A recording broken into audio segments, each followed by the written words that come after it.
Bugungi kunda narkotik moddasiga ruju qo'yish yoshlar orasida dolzarb masalaga aylanib bormoqda.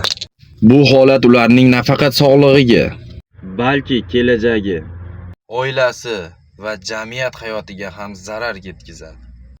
Ushbu videoni ko'ring va o'zingizga kerakli xulosani chiqarib oling. Aka, yordam bering. Jinroq xotin orqamdan quvlab yuribdi. Qoch, bu meni o'g'lim. Alda o'tdi, uni birinchi marta ko'rib turishim. Qo'lingdagini ber. Sizga nima kerak? Meni tinch qo'ying. Qo'lingdagini ber deyapman. Aka, yordam bermasangiz bo'lmaydi. 3, 2, 1. Qochdik. To'xtalaring! Rahmat aka, qutuldik shekilli. Arzimaydi. Qo'rqma, orqada qoldi. Qo'limda oyimni tillalari. Sotishga olib chiqdim. Uyda non qolmagandi. U ayol o'shani ko'rib qolib orqamdan quvlab yuribdi. Yordam kerak demaysanmi? Mamamni olginde.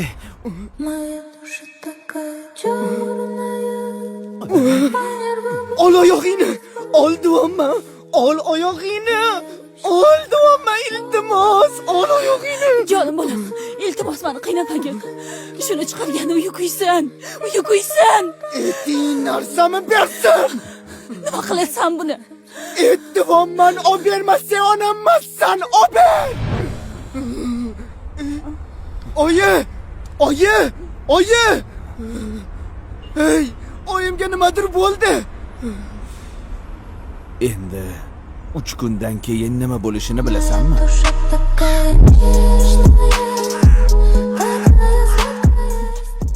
Endi ozodsan. Hayotingga hech kim aralashmaydi. Istaganingcha iflosliklar bilan shug'ullanishing mumkin. Chunki endi iflosliklardan qaytaradigan onang yo'q. Oyi, meni kechiring. Men xohlamagandim.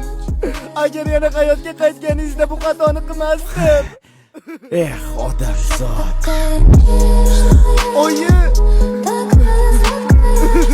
Faqat onang uchun ikkinchi imkoniyatni olding. Lekin bu yo'ldan qayt.